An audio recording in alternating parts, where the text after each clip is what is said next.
ರಾಜ್ಯವನ್ನ ಬೆಚ್ಚಿ ಬೀಳಿಸಿದ್ದ ಬೀದರ್ ಎಟಿಎಂ ದರೋಡೆಕೋರನನ್ನ ಬಂಧಿಸುವಲ್ಲಿ ಬೀದರ್ ಪೊಲೀಸರು ಕೊನೆಗೂ ಯಶಸ್ವಿಯಾಗಿದ್ದಾರೆ.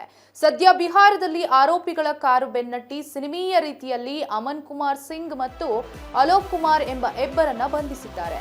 ವೈಶಾಲಿ ಜಿಲ್ಲೆಯ ದಾಮೋದರ್ ಎಂಬ ಗ್ರಾಮದಲ್ಲಿ ಇಬ್ಬರು ಆರೋಪಿಗಳ ಬಂಧನ ಮಾಡಿದ್ದು 1 ವರ್ಷ 7 ತಿಂಗಳ ಬಳಿಕ ದರೋಡೆಕೋರರ ಬಂಧನವಾಗಿದೆ.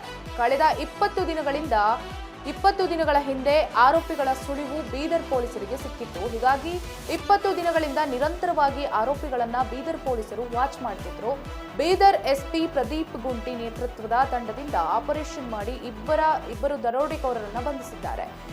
ಇನ್ನು ಯಾವುದೇ ರೀತಿಯ ರಾಜ್ಯದ ಪೊಲೀಸರ ಸಹಕಾರವಿಲ್ಲದೆ ದರೋಡೆಕೋರರನ್ನ ಬೀದರ್ ಪೊಲೀಸರು ಬಂಧಿಸಿದ್ದು SP1, DSP2, CPI2, PSI4, crime stop 12ಕ್ಕೂ ಸೇರಿ 20ಕ್ಕೂ ಅಧಿಕ ಸಿಬ್ಬಂದಿಯಿಂದ ದರೋಡೆಕೋರರ ಬಂಧನವಾಗಿದೆ.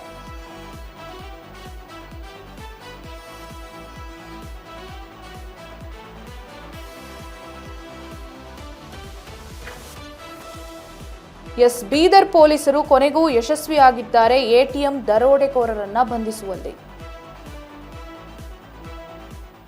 ಅಮನ್ ಕುಮಾರ್ ಸಿಂಗ್ ಮತ್ತು ಅಲೋಕ್ ಕುಮಾರ್ ಎಂಬ ಇಬ್ಬರು ಆರೋಪಿಗಳನ್ನ ಬಂಧಿಸಿದ್ದಾರೆ. ವೈಶಾಲಿ ಜಿಲ್ಲೆಯ ದಾಮೋದರ್ ಎಂಬ ಗ್ರಾಮದಲ್ಲಿ ಇಬ್ಬರು ಆರೋಪಿಗಳ ಬಂಧನವಾಗಿದೆ.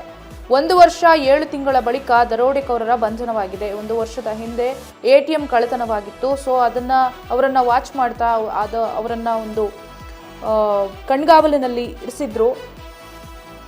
ಹಾಗಾಗಿ ಈಗ ಅವರು ಸಿಕ್ಕಿದ್ದಾರೆ.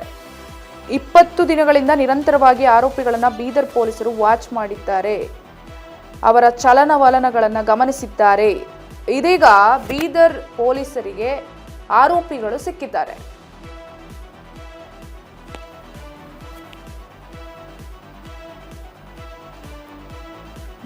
ಬೀದರ್ ಎಟಿಎಂ ದರೋಡೆಕೋರರನ್ನ ಬಂಧಿಸುವಲ್ಲಿ ಬೀದರ್ ಪೊಲೀಸರು ಯಶಸ್ವಿಯಾಗಿದ್ದಾರೆ. ಆರೋಪಿಗಳ ಕಾರನ್ನ ಬೆನ್ನಟ್ಟಿ ಸಿನಿಮೀಯ ರೀತಿಯಲ್ಲಿ ಅಮನ್ ಕುಮಾರ್ ಸಿಂಗ್ ಹಾಗೂ ಅಲೋಕ್ ಕುಮಾರ್ ಎಂಬ ಇಬ್ಬರು ಆರೋಪಿಗಳನ್ನ ಬಂಧಿಸಿದ್ದಾರೆ.